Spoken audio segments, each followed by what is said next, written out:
En fait, mon but à moi, c'était de radicaliser les liberals, on va dire. J'essayais d'avoir l'esthétique la plus libérale possible et de pousser vers la gauche. Et j'ai eu beaucoup de témoignages comme ça de gens qui m'ont dit, bah ouais, en fait, tu m'as radicalisé, maintenant je lis ci, maintenant je regarde ça, patati patata. Et du coup, moi, c'est un témoignage de réussite. Et, mais ouais, voilà, je pense qu'il ne faut pas se décourager. D'autant plus sur Internet, c'est dur de mesurer le succès.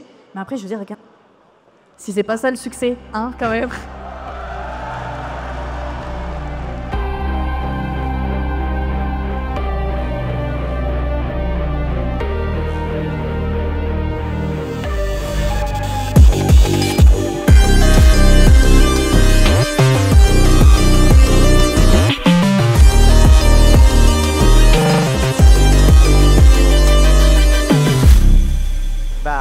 Merci tout le monde pour l'accueil. Merci beaucoup. Ça va être à moi que va revenir la tâche d'ouvrir cette soirée avec une discussion et une invitée que je suis très fier de vous présenter. On va discuter. Alors pour l'instant, je sais qu'après, on va parler de politique française, on va recevoir des députés, etc. Pour l'instant, on va s'intéresser au reste du monde, hein, si ça vous va, peut-être. On va sortir de votre nombril. Et donc avec nous, pour présenter ça, j'ai avec moi Alice Capel, qui est donc youtubeuse, vidéo-essayiste, qui fait du contenu en anglais, mais donc qui est française, ne vous inquiétez pas. Et donc, déjà, est-ce que tu peux présenter un petit peu ce que tu fais, ton contenu, et voilà quoi. Qui es-tu ? Déjà, bonsoir à tous. Vous êtes un petit peu flippant. J'ai cru comprendre que si on dit des conneries, on se fait vachement huer ici, donc on va faire gaffe à ce qu'on dit. Mais pour me présenter rapidement, du coup, ouais, voilà, je suis vidéo-essayiste, je suis un peu une Cassandre anglophone, on va dire. Mais je suis française, je parle français. Et voilà, je fais plutôt des vidéos sur YouTube, du coup, sur la culture Internet. Je suis un peu là aussi la friend touch du YouTube anglophone. Donc voilà. Oui, moi, c'est ce que j'aime beaucoup avec ce que tu fais, c'est que tu prends un sujet qui est beaucoup discuté dans l'actualité anglophone, mais tu mets un petit peu du Foucault, du Bourdieu, voilà, la bonne French Theory comme on l'aime. Et c'est vrai que par rapport, quand on a l'habitude de voir le YouTube francophone, c'est vrai qu'il y a une masse de contenu qui est quand même beaucoup plus large dans le YouTube anglophone. C'est quoi un petit peu que tu vois comme point un peu de comparaison et de différence un petit peu dans ces différents univers de contenu politique ? Déjà, d'un point de vue, alors pour avoir été, ça fait maintenant 4 ans, d'ailleurs, la chaîne a 4 ans tout pile. Et, c'est vrai que j'ai l'impression que la niche YouTube anglophone, comme ça, vidéo-essai de gauche, elle est beaucoup plus développée. Elle est très américaine aussi. Il y a vraiment un gros focus sur les États-Unis. Et c'est pour ça que je pense que c'est bien aussi d'avoir des perspectives un peu plus européennes, etc. Et ouais, du coup, c'est vrai que je suis pas hyper familière avec ce qui se passe sur le YouTube plus français, mais j'ai vraiment l'impression qu'il y a un gros décalage quand même entre nos contenus. Du coup, moi, ça va. C'est plus facile de se développer en tant que créateur sur cette sphère-là. Mais je suis consciente qu'ici, en France, c'est un petit peu plus compliqué, quoi. Mais du coup, pourquoi tu as choisi de faire en anglais et pas en français ? C'est une question que j'ai tout le temps, ça. Pourquoi tu fais pas des vidéos en français ? Parce que j'ai pas le temps. Mais non, je pense que naturellement, comme moi, j'ai fait des études plus anglophones, je me suis naturellement dirigée vers ça parce que mes points de référence, ils étaient plus anglophones. Mais après, au fur et à mesure du temps, je me suis rendu compte qu'il y avait quand même un intérêt pour ce qui se passe en France / Europe, parce que bon, les Américains, voilà, c'est l'Europe, hein, c'est pas la France, c'est du coup, voilà, il y avait quand même cet intérêt-là, donc j'aime bien amener aussi des thématiques, ou même un point de vue, ou même une vision du monde qui est un petit peu différente, et je pense que c'est assez rafraîchissant, et comme il y a vraiment une niche, comme on dit, donc tout est connecté, on se parle entre nous, etc., donc il y a vraiment ce côté conversation, on essaie de faire avancer les choses, comme on pourrait trouver dans un milieu académique, par exemple, où il y a des conversations entre chercheurs, etc. Bon, je ne prétends pas d'être chercheur, hein. Avant tout, on est là aussi pour faire du divertissement. Mais ouais, c'est un truc qui est pas mal, quoi. Il y a des conversations, il y a des trucs qui se passent dans ce monde-là. Et aussi, du coup, pour finir sur la présentation, et après on rentrera dans le vif du sujet, tu as aussi écrit un livre qui s'appelle Collapse Feminism. Est-ce que tu peux nous en parler un peu plus ? Oui, donc j'ai écrit ce livre, j'ai eu l'opportunité d'écrire ce livre il y a 2-3 ans peut-être. Et l'idée, c'était de parler de comment, spécifiquement sur les réseaux sociaux, les idées de droite et d'extrême droite se répandent. Du coup, c'est une analyse assez internationale, même si ça se ressemble quand même pas mal sur ce qui se passe aux États-Unis, parce que sur le YouTube, international même, et même les impacts que ça a aussi sur le YouTube français. C'est intéressant de voir comment il y a des transferts qui se font entre l'américanisation du YouTube français. Et du coup, voilà, c'était ça. C'était de regarder à la fois, par exemple, la manosphère, donc le côté plus masculin, etc. Et aussi le côté plus... le YouTube plus féminin, on va dire, donc avec tous ces trucs de féminité divine, comment, voilà, l'antiféminisme sur les réseaux sociaux, à quoi ça ressemble. Et du coup, voilà. Ok. Mais bah, du coup, donc, comme tu disais, vu que tu as une perspective à la fois européenne et aussi anglo-saxonne, bah, c'est parfait pour clôturer cette année qui a été quand même une année assez chargée politiquement, que ce soit en Europe ou aux États-Unis. Et il y a eu beaucoup de mouvements assez forts, et particulièrement pendant l'été. On a eu un été extrêmement politique. Déjà, donc, bah, il y a eu les élections européennes en France, suivies par la dissolution, puis les élections législatives, les JO, et pendant ce temps, il y avait un immense tournant qui se jouait, parce que donc c'était la campagne présidentielle aux États-Unis, et se jouait du coup la question à l'époque de est-ce que Joe Biden allait se maintenir dans la course. Il y a eu aussi ce moment de la tentative d'assassinat de Trump. Enfin, comment tu as vécu un petit peu cet été vis-à-vis de tout ce qui se passait au niveau de l'actualité? Je pense que le constat pour tout le monde, et même vous tous qui êtes ici, c'est qu'on est vraiment épuisés. Enfin, on attend cette fin d'année, et surtout avec un prisme international où il y a eu des élections partout dans le monde. Donc, vraiment crevé, quoi. Mais c'est intéressant parce que, on en parlera pendant la conversation. Il y a des parallèles qui sont assez intéressants à faire entre les différents pays, notamment États-Unis et France. Mais il y a aussi des différences qui peuvent être intéressantes. Mais ouais, non, je dirais le bilan, la fin d'année, c'est épuisé.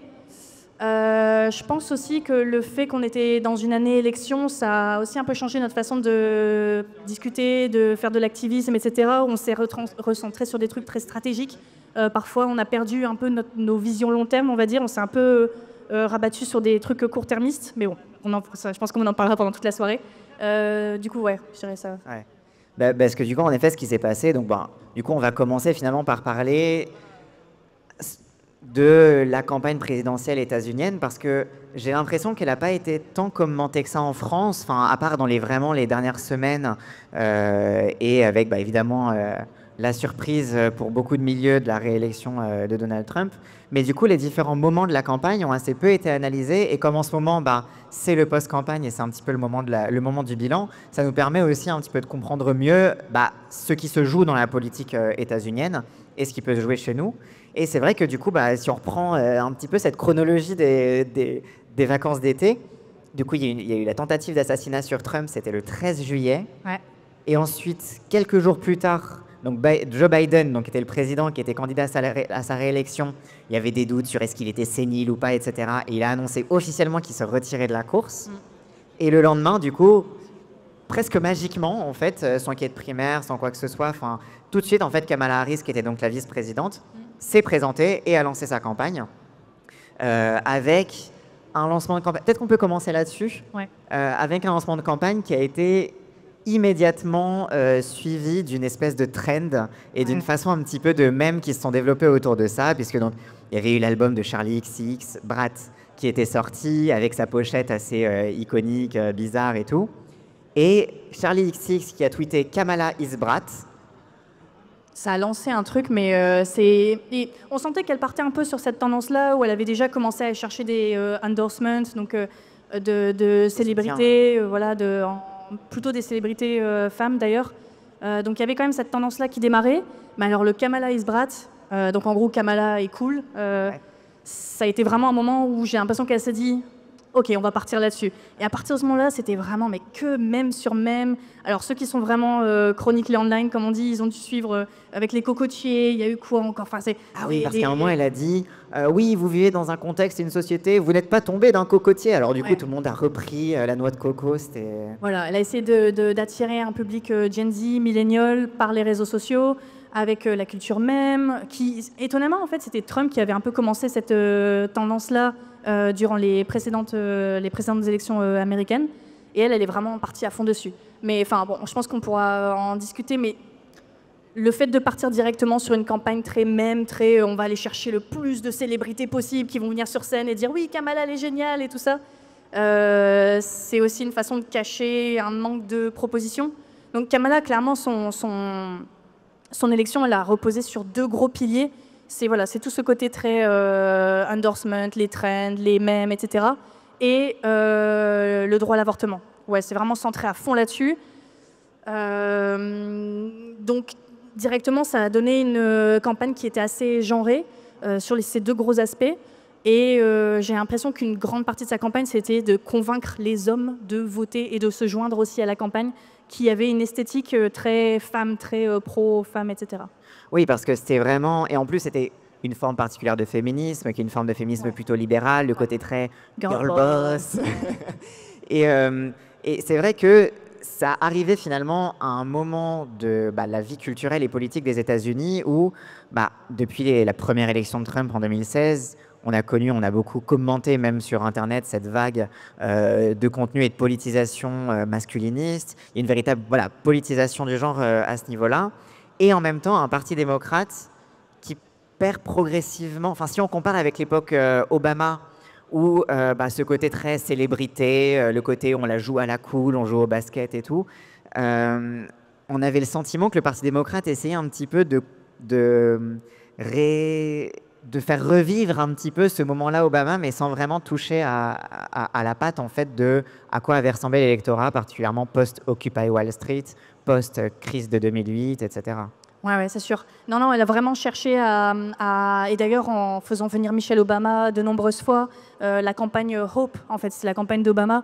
Mais ce qui manquait, c'est que Obama, il avait quand même une grosse mesure. Il y avait vraiment un projet de rendre la santé accessible pour tous. Kamala, elle a choisi de se focaliser à fond sur le droit à l'avortement. Oui, c'était son programme fort, mais elle avait quoi d'autre à peu près dans... En fait, alors si on creuse un peu, oui, il y avait quand même des choses au cas par cas, des politiques, il y avait quand même un programme, mais ce qui est ressorti, ce que les gens ont reçu, ce qui est au final le plus important, c'était vraiment ça, c'était droit à l'avortement. Et c'est triste à dire, mais ça n'a pas été assez mobilisateur comparé à Obama, lui qui avait vraiment quelque chose d'universel et du coup ça touche à tout le monde. Elle a vraiment été perçue comme en fait, si tu votes pour Kamala, tu votes pour élire la première femme noire, donc c'était quelque chose de très représentatif et ça n'a pas séduit un électorat assez large en fait. Oui, c'est vrai qu'Obama utilisait beaucoup son expérience de travail social et d'ailleurs ce qui lui avait été reproché en face, c'était vraiment oh là là, il veut faire l'État nounou qui donne des allocs à tout le monde, etc. Mais c'était aussi un petit peu la crédibilité qu'il avait, alors qu'en face, Kamala Harris, elle s'est beaucoup plus positionnée, du coup, dans son ancien job qui était celui de procureur. Ouais. Et en fait, elle a fait une campagne assez sécuritaire au final. Ouais. Non, c'est sûr. Et puis, il y a eu ce moment aussi qui était assez intéressant pendant la campagne où elle était interrogée sur le port d'armes, par exemple. Et elle était vraiment rentrée dans le port d'armes. Oui. Où elle était partie en disant « Oui, moi j'ai des armes, j'ai déjà utilisé. Si quelqu'un rentre chez moi, un inconnu rentre chez moi, je lui tire dessus. » Et je me souviens que ça a été perçu assez... bizarrement, attends, c'est un démocrate, il doit dire ça, enfin, c'est normal d'entendre ça.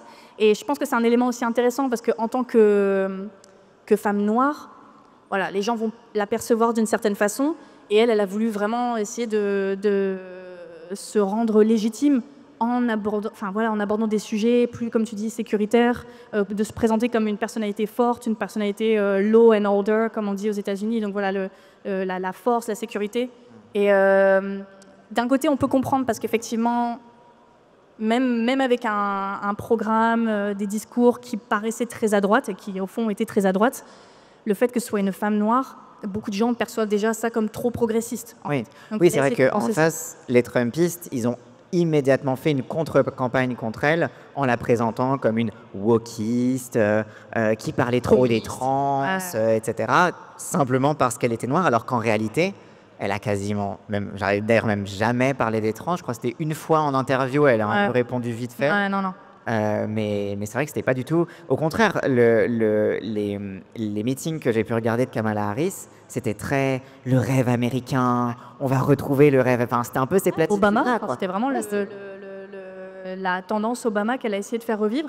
Mais déjà avec Obama, on sentait qu'il y avait eu des failles quand même on essaie de compenser le manque d'enthousiasme qu'il y a autour de la campagne, les jeunes qui se sont désintéressés. Alors Obama, c'était pas encore le cas, mais après l'épisode de Bernie Sanders, où il y a énormément de jeunes qui se sont mobilisés, de jeunes Américains de gauche, il y a eu cette grosse déception Et le Parti démocrate a rien fait, absolument rien fait pour essayer d'intégrer les idées de Bernie Sanders ou quoi que ce soit. C'était en mode, non, allez, mettez-vous sur le côté. Et là, on l'a revu de nouveau durant la campagne avec la question avec la Palestine, où elle a... Non, clairement, elle a rien fait. Il y a eu ce moment très fort pendant la campagne où ils invitent des gens à venir parler pendant les meetings, etc.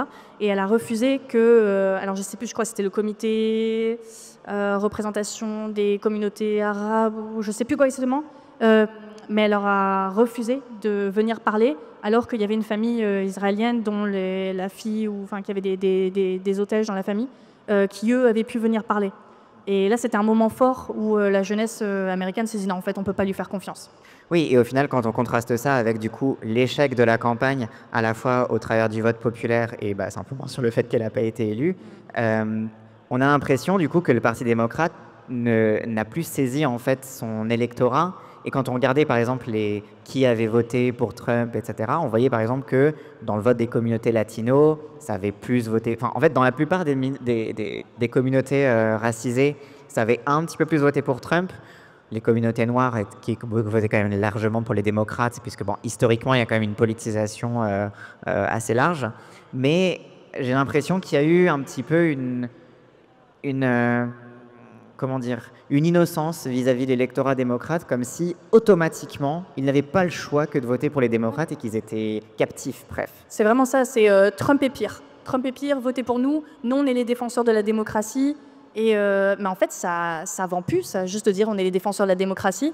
Ça marche plus. Ils ont trop fait une campagne où ils sont restés dans le côté un peu establishment, alors que la jeunesse, mais pas que la jeunesse, on le voit de plus en plus, notamment avec ce qui s'est passé récemment avec Luigi Mangione, où il y a eu, pour ceux qui ne sont pas au fait par rapport à ça, donc ce jeune homme qui a tué le CEO de United Healthcare, donc la plus grande entreprise d'assurance privée aux États-Unis.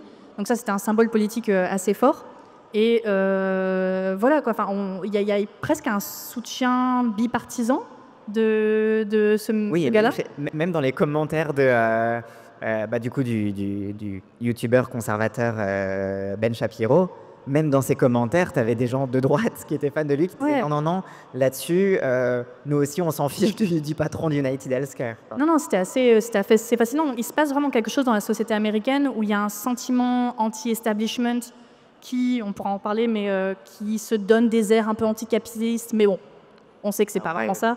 Ce genre de choses. Donc, il se passe quelque chose.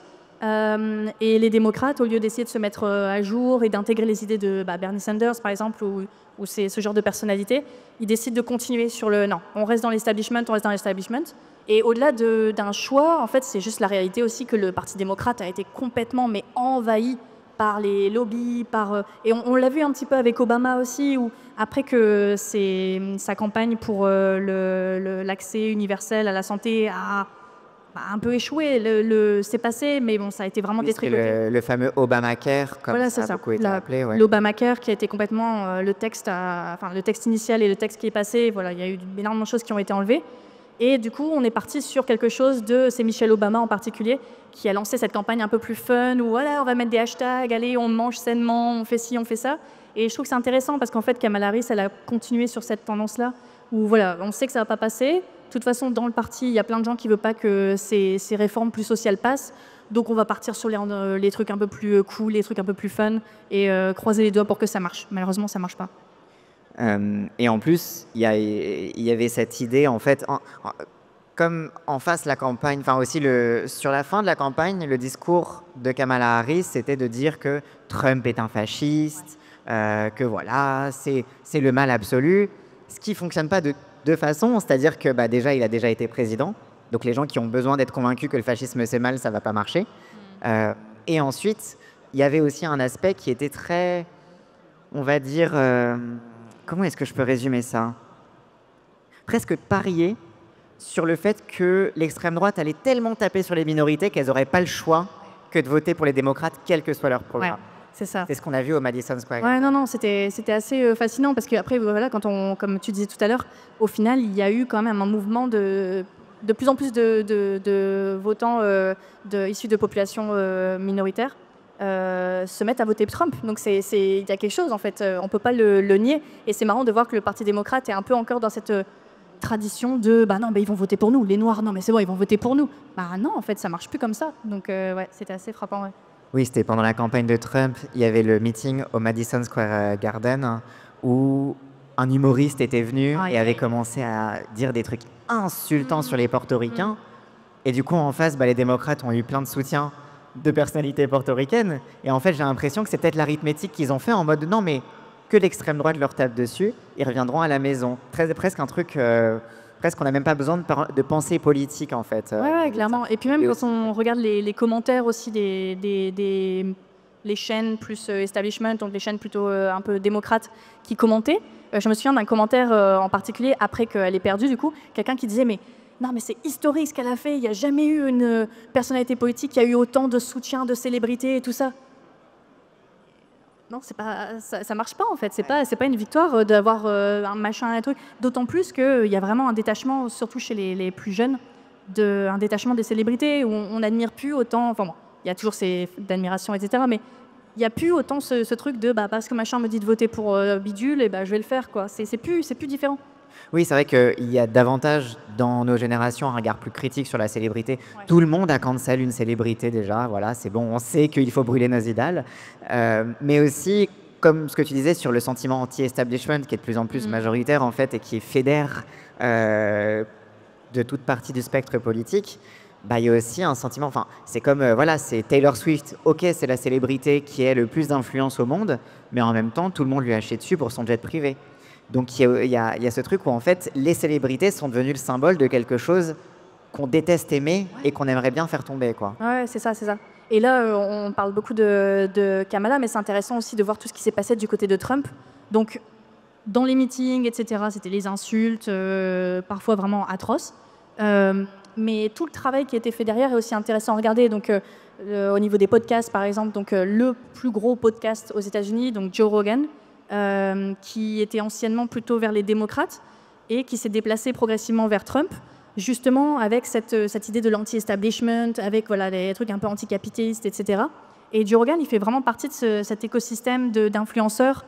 Certains sont plus masculinistes, certains, ça va être plus du lifestyle, donc sport, etc., qui ont progressivement en fait, rendu Trump normal, presque cool, et vraiment une figure anti-establishment. Mais cela dit, en face, bah, comme on parlait de l'univers des créateurs de contenu anglo-saxons, il y a quand même eu tout un écosystème de YouTube de gauche, de vidéos essais qui se sont développés. Comment ça se fait qu'il n'y ait pas eu un switch parallèle vis-à-vis du Parti démocrate? Parce que, de la même façon que... je pense que tu es l'exemple parfait, tu as la réponse à la question, parce que tout cet écosystème, justement, de créateurs de gauche sur les plateformes, il n'était pas avec Kamala, en fait, il était très, très critique des démocrates. Et c'est plutôt dans ces sphères-là qu'on a eu, mais on en reparlera après, je pense, les third voters, donc les gens justement qui se sont organisés pour ne pas voter pour Kamala. Certains ont même voté pour Trump en punition en fait aussi de la façon dont le Parti démocrate traite le génocide en Palestine, quoi. Oui, bah, du coup on y reviendra quand on parlera de la question de la stratégie pour la gauche, mais c'est vrai que comment dire, on parle souvent de la fenêtre d'Overton, mais que du coup tout cet écosystème en fait de youtubeurs, de créateurs de contenu, de podcasteurs masculinistes, d'extrême droite, etc., ont trouvé un meilleur débouché pour leurs idées dans déjà l'extrême droitisation, mais qui est là depuis très très longtemps dans la société états-unienne. Hein, je veux dire, bon, et on a des restes du Ku Klux Klan qui sont maintenant dans le lobby évangélique, la Fondation Héritage. Donc, on a quand même cette filiation-là de classe et de race.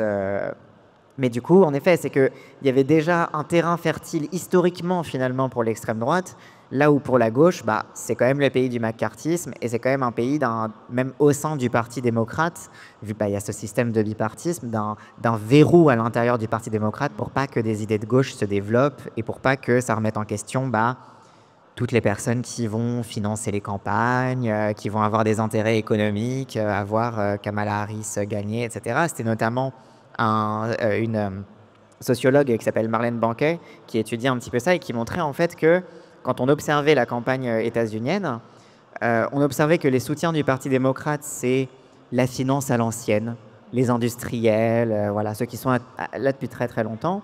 Et parmi les soutiens de Trump, on y retrouve plutôt la nouvelle finance, le monde de la tech, typiquement Elon Musk.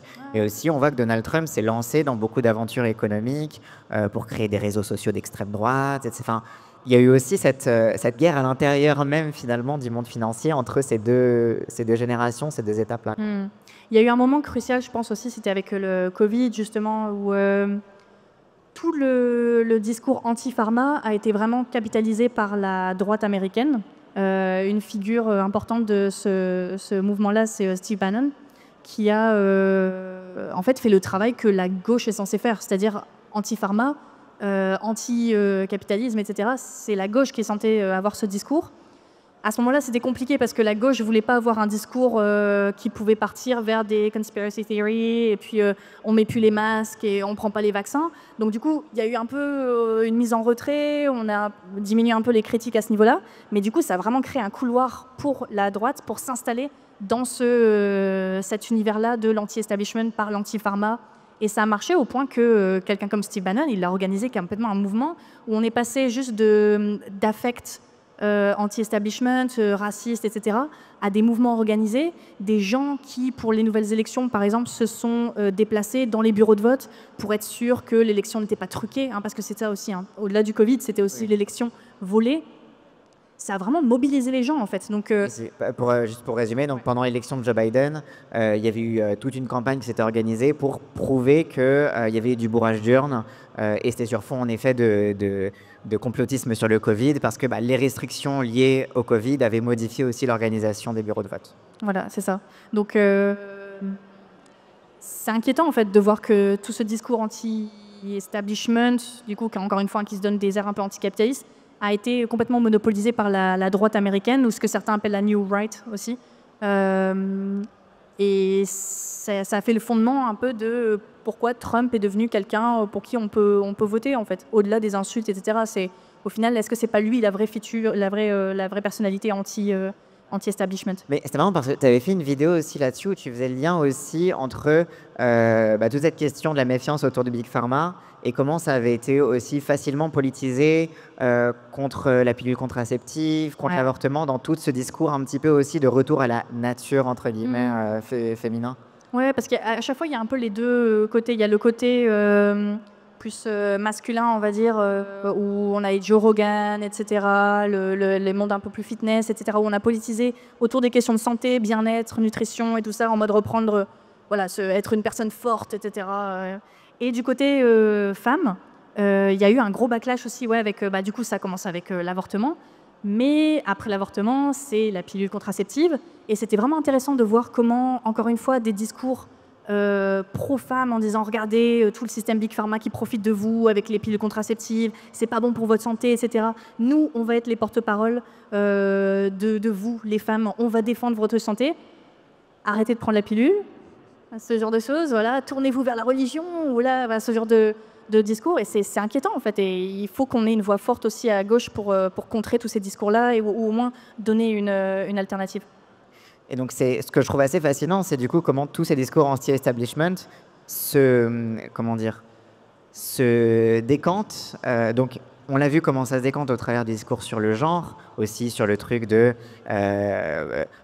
tout le rapport aussi au masculinisme, où on va se muscler, montrer qu'on est des vrais hommes alpha, contrairement à tous ces hommes de l'establishment qui ne sont plus virils, qui ont des hommes pour les servir. Presque un discours un peu qui c'est des assistés, en fait, parce qu'ils sont tellement riches, alors que bon, de toute façon, les masculins qui ont ce genre de discours sont tout aussi riches et se piquent tout autant le cul, quoi.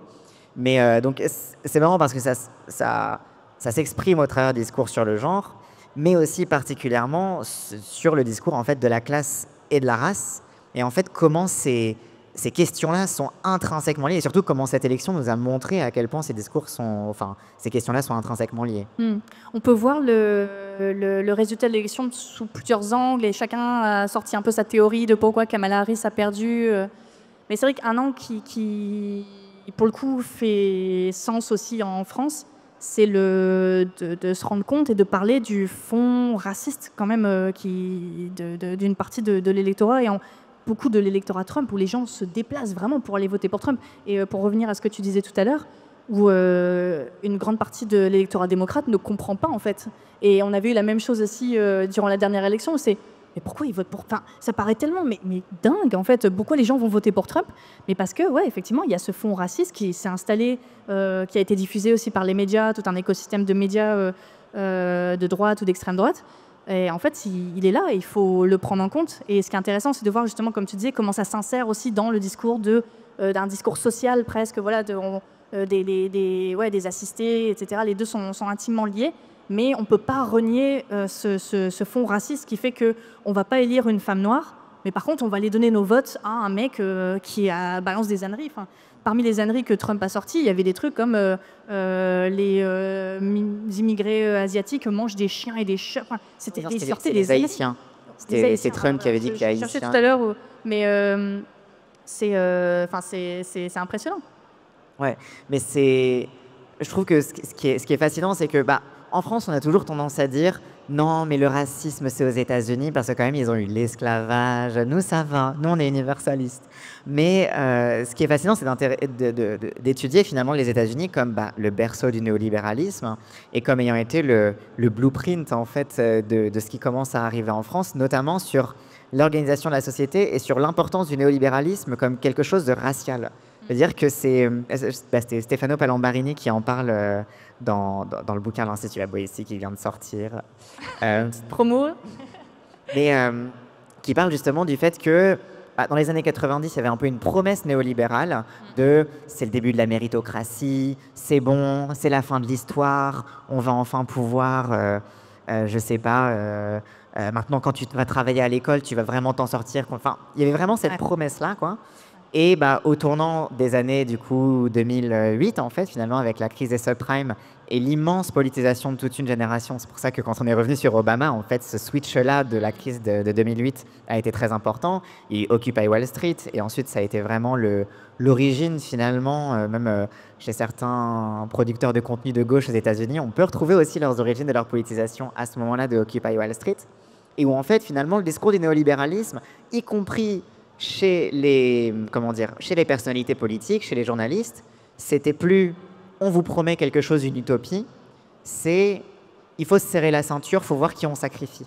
Et en fait, c'est vraiment ce régime du néolibéralisme comme un régime de pénurie permanente qui du coup devient nécessairement en fait un régime de qui on va sacrifier, ceux qu'on a l'habitude de sacrifier, donc les derniers arrivés, les noirs parce que bon, de toute façon, on voulait pas trop qu'ils se mélangent à nous de base. Enfin, en fait, tout ça se structure facilement, quoi.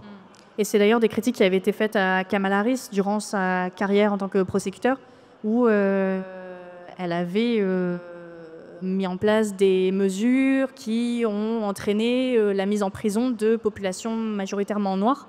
Et ça avait été vraiment un moment où la communauté noire américaine avait dit mais en fait on peut pas lui faire confiance. Enfin, c'est pas, elle met nos gars en prison en fait. Donc c'est intéressant aussi de revenir sur l'histoire à ce niveau-là par rapport aux États-Unis, les débuts du néolibéralisme et comment le climat d'après-guerre où on avait beaucoup plus de mesures sociales, des programmes qui commençaient à être mis en place pour aider les gens et tout ça. Mais ça a toujours commencé par les populations blanches. On a commencé à reconnaître les travailleurs ouvriers, on va essayer de les aider à atteindre la classe moyenne. Bon, les femmes étaient toujours laissées... L'accès à la propriété, notamment dans les banlieues parisiennes. Voilà, c'est ça, accès à la propriété, ces choses-là. Mais les populations, la communauté noire a toujours été mise de côté, n'a pas forcément été inclue dans ces projets-là, ou du moins on a toujours essayé de pousser cet idéal de la famille nucléaire. Voilà. Et c'est intéressant parce que quand on écoute les critiques du néolibéralisme actuellement, c'est tout le contraire. Et encore plus là avec, regardez Kamala Harris qui défend l'avortement, la famille qui se déchire, etc. Ça, c'est ça le néolibéralisme. En fait, non. Si on regarde historiquement, le néolibéralisme a toujours été attaché à la famille parce que le néolibéralisme, il existe dans le contexte du capitalisme qui a besoin de la famille. Et c'est intéressant de voir comment justement les grandes figures du néolibéralisme ont progressivement abandonné les gouvernements comme ça des années, on est sur 60, 70, 80, à partir du moment où ils ont commencé à intégrer différents modèles de famille ou alors les communautés noires. Donc il y a vraiment un lien intéressant à faire entre le néolibéralisme et justement les minorités. Oui, et même c'est une réalité qui est extrêmement géographique. Je ne vais pas refaire l'histoire, mais rien que la carte de où est-ce que tu peux te loger. Tu vois, c'est un truc auquel j'avais pensé comme ça, mais Parce qu'on parle beaucoup, par exemple, des politiques de logement et de leur importance raciale. Mais souvent, on se dit, bon, mais ça veut dire quoi? Ça veut dire simplement la discrimination au logement. Oui, ok, c'est plus difficile de... Mais c'est même plus que ça, c'est que les critères pour pouvoir acheter une maison étaient des critères raciaux à proprement parler. Non, un élément intéressant aussi, c'est de voir, encore une fois, si on prend une perspective plus historique, comment les néolibéraux aussi ont complètement détruit le paysage. Il y avait tous ces, encore une fois, des mesures qui paraissaient plutôt sociales, où on va rénover les villes, on va transformer les villes, etc. Donc on a commencé à construire plein d'autoroutes un peu partout autour des villes. Et bizarrement, les autoroutes, elles ont coupé les populations plus riches, blanches, dans les centres, enfin, dans certaines parties des centres-villes. Et on a mis à l'écart les populations, les communautés noires, par exemple. Ouais. Ouais. Des villes entières qui ont été détruites Ouais. pour y percer une autoroute, pour aller d'un quartier blanc. Comme ça, les Blancs peuvent aller tranquillement dans leur petite maison privée, etc. Les Noirs ont été complètement rejetés de ces milieux-là, à la fois structurellement, mais aussi des cas de violence raciste, des familles noires qui voulaient s'installer, qui voulaient justement vivre l'American Dream, la petite maison, voilà, le petit jardin, etc. Et en fait, qui se prenaient des pierres dans les vitres, etc., qui étaient obligés de partir, en fait. Ouais. Mais non, et je trouve que justement là-dedans, du coup, pour revenir en fait à l'importance que ça a eu dans l'élection états-unienne, c'est que là, typiquement, on parle de la voiture, mais c'est comme ça aussi qu'on comprend mieux tout le discours aussi climato-sceptique, que si le rêve américain, c'est avoir une voiture pour aller de ta banlieue blanche à ta banlieue blanche, typiquement, en fait, quand on va parler de réchauffement climatique,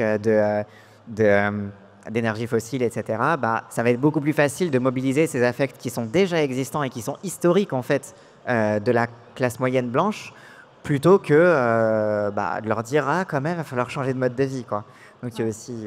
Non, c'est sûr. Et puis, alors en France, c'est très présent aussi, mais aux États-Unis, peut-être encore plus, c'est vraiment ce culte de la propriété privée qui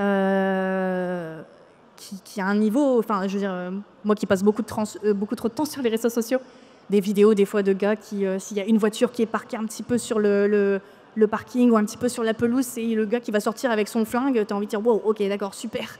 Mais c'est marrant parce que justement, tous les attaques, j'avais pas mal travaillé aussi sur la ville de 15 minutes et comment il y avait eu un backlash énorme, encore une fois, dans les communautés plus trumpistes. Il y a eu des théories du complot. Donc, parce qu'en fait, pour expliquer donc, la ville de 15 minutes, c'est Paris. Hein, c'est une ville où tu peux marcher et en 15 minutes, tu as accès à tes nécessités de base, donc ta grande surface, l'école pour les enfants. Voilà, c'est une ville où tu peux tout faire en 15 minutes. Ouais, non, c'est assez rigolo parce que je me souviens avoir eu tous des commentaires de gars qui me disaient non mais tu comprends pas, mais c'est le gouvernement qui ils vont tous nous bloquer dans les villes et tout ça, on sera tous bloqués. Mec, t'as 1 heure de bouchon quand tu rentres chez toi le soir, t'es aussi bloqué d'une certaine façon. Enfin, je veux dire, c'était tellement. Il y avait des théories du complot comme quoi c'était un truc totalitaire pour forcer nos comportements et nous dénaturer. Le gouvernement, sur le gouvernement. Mais ce qui est intéressant aussi, parce que c'est pour faire peut-être des parallèles avec. Alors là, je reviens sur la question du genre, mais parce que là, il y a la situation aussi, l'actualité avec Gisèle Pelicot, où voilà, ça vient de sortir. Et c'est intéressant de voir le comparatif aux États-Unis, où on a une campagne justement où on veut que l'État retirer l'État de la vie des femmes, c'est-à-dire que l'État ne doit pas décider de si tu as le droit de l'avortement ou pas, tu as le droit, c'est ton corps, ton choix, etc. Donc qui va aussi dans cette dynamique individualiste, libérale, de ton corps t'appartient.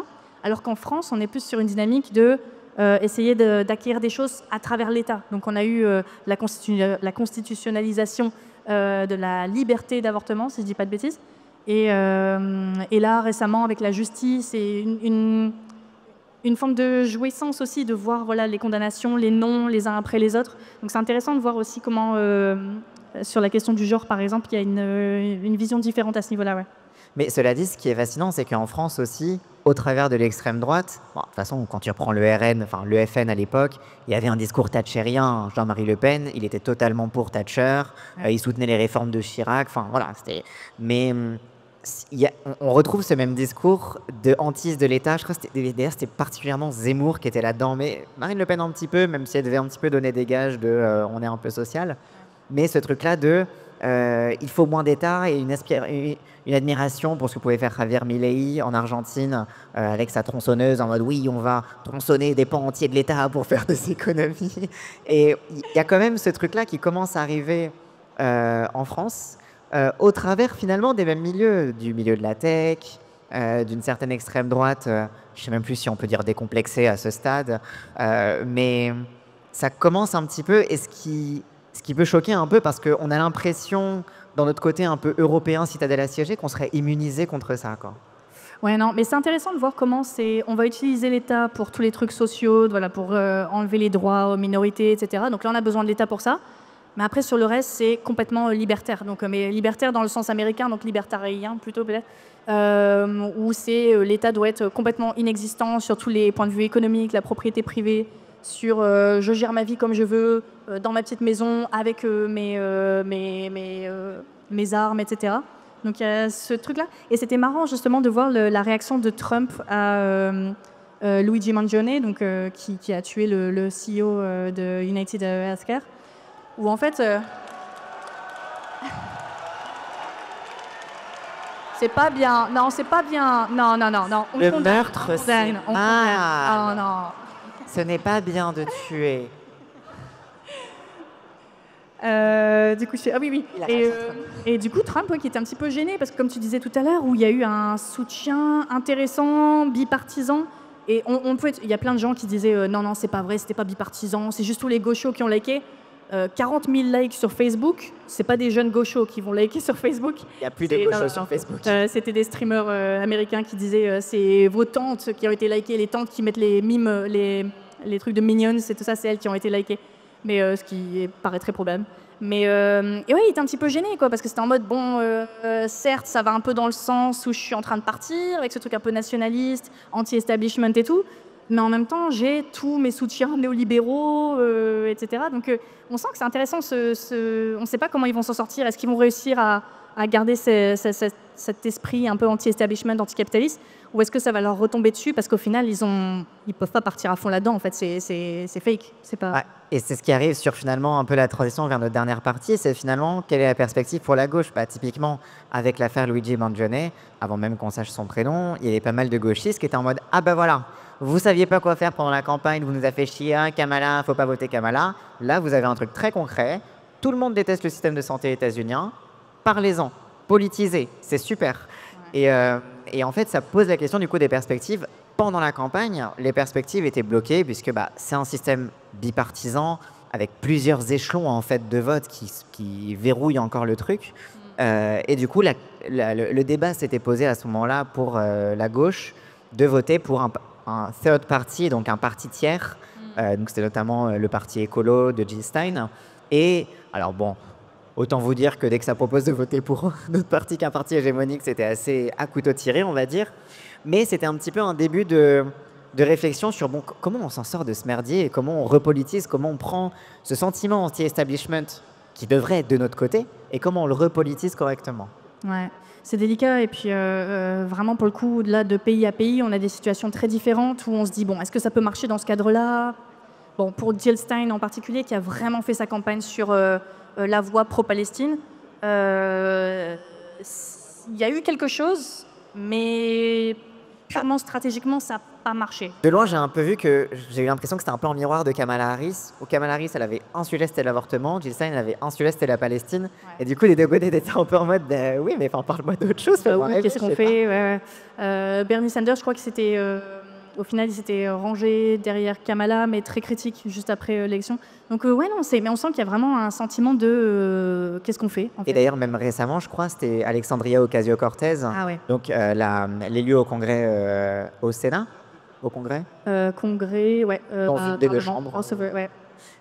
Qui avait voulu se présenter dans un comité assez stratégiquement important dans l'establishment du Parti démocrate. Et elle s'est fait totalement couper l'herbe sous le pied en fait par l'aile droite. Et donc même après avoir fait la campagne de Kamala Harris, après avoir dit non mais vous inquiétez pas, elle travaille sans relâche pour un cessez-le-feu. Enfin voilà, presque, s'être vendue, on considère beaucoup de personnes et un peu moi aussi.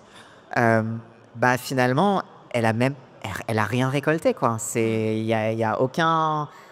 On a de plus en plus la confirmation qu'il n'y a aucun échappatoire dans le parti, mais du coup, il n'y a rien d'autre que le parti. Quoi. Non, c'est compliqué. Il y avait eu quelque chose avec Bernie Sanders, de la même façon qu'il y avait eu quelque chose au Royaume-Uni avec Jeremy Corbyn, et la même chose en France avec, alors attends, je vais le dire tout bas, Jean-Luc Mélenchon.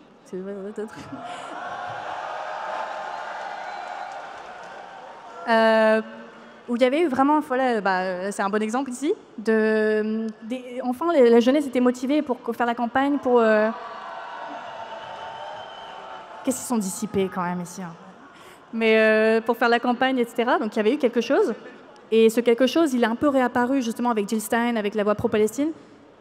Est-ce que ça a été suffisant? Est-ce que ça peut s'articuler dans un cadre de 3 partis? La même question se pose au Royaume-Uni.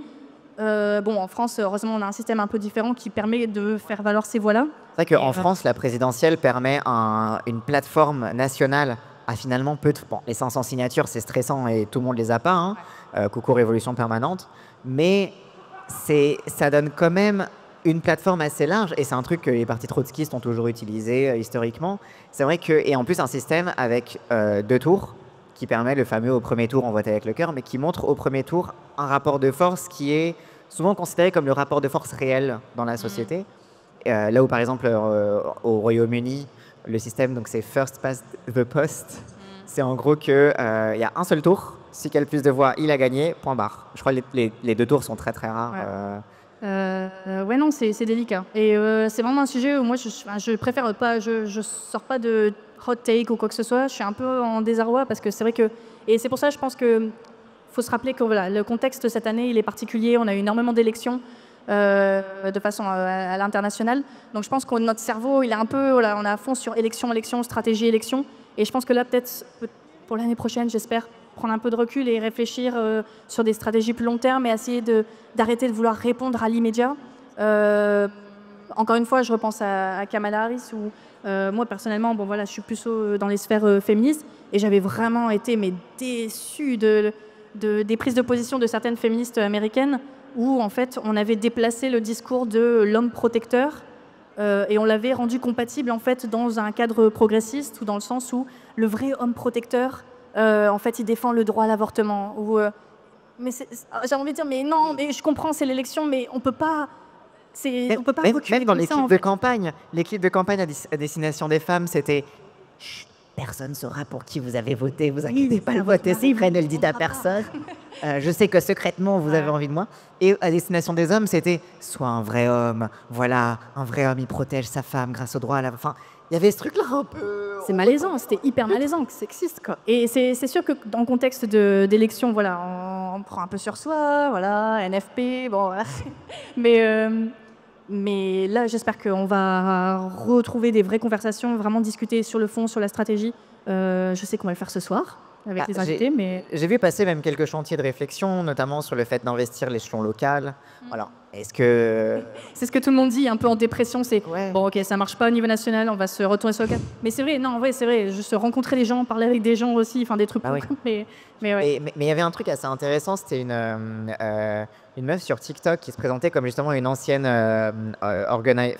organisatrice de campagne justement pour Jill Stein, et qui disait, mais avec toute la thune qu'on met dans l'élection présidentielle, elle est en mode, en gros aux États-Unis, t'as, je sais pas, un nombre incalculable de mairies qui sont gagnées dès le premier tour parce que, juste, d'ailleurs en France c'est le cas aussi, hein, parce que juste il n'y a pas d'autres candidats, parce que c'est des petites mairies, parce que voilà.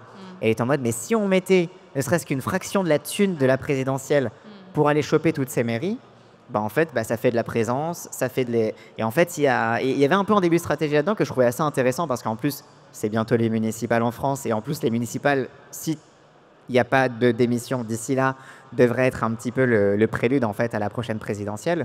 Donc ça pose aussi selon des questions-là. En fait, l'échelon local est pertinent. Enfin, l'échelon local devient court-termiste quand tu es face à une élection locale, mais il est pertinent quand tu réfléchis aussi à qu'est-ce que ça implique sur du plus long terme.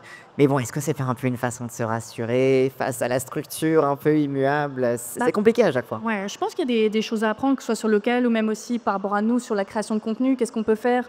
Est-ce qu'on est dans une... Voilà, c'est toujours des questionnements, je pense que toi aussi tu dois avoir sur est-ce que c'est vraiment efficace ce qu'on fait? Est-ce que ça a un impact? Ou est-ce qu'on fait juste partie d'une espèce de entertainment?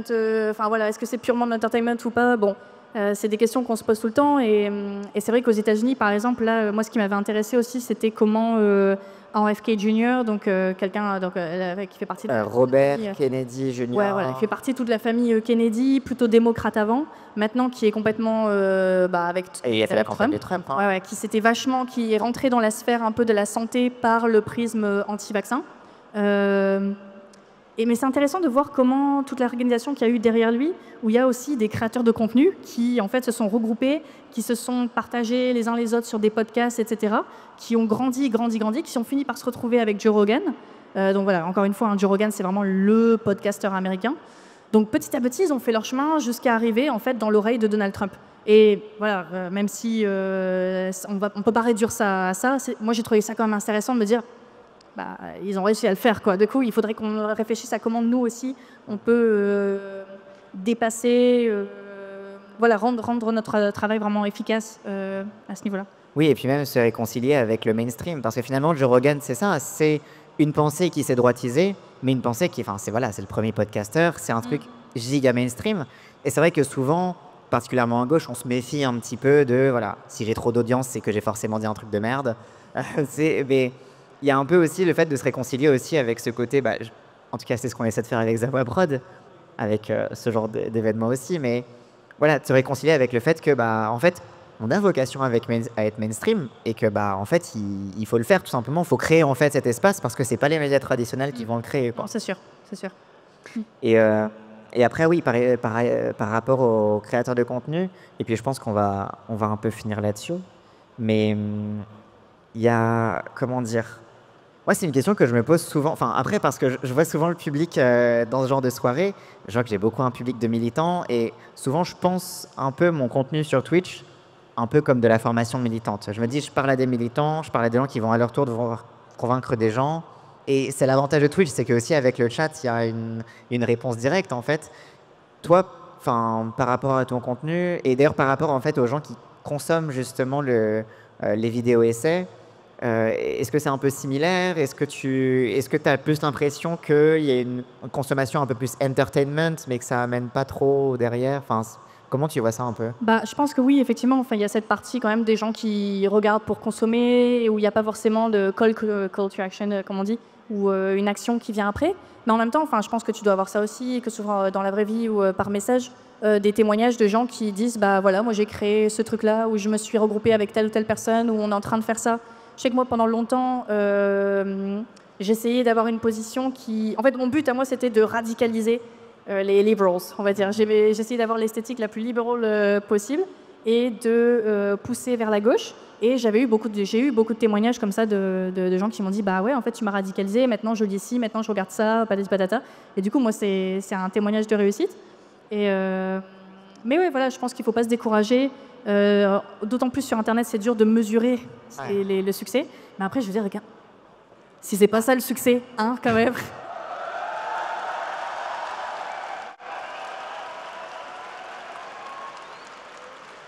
Moi, je propose qu'on finisse là-dessus après avoir critiqué le féminisme libéral. Comme dirait Léna Situation, plus égale plus.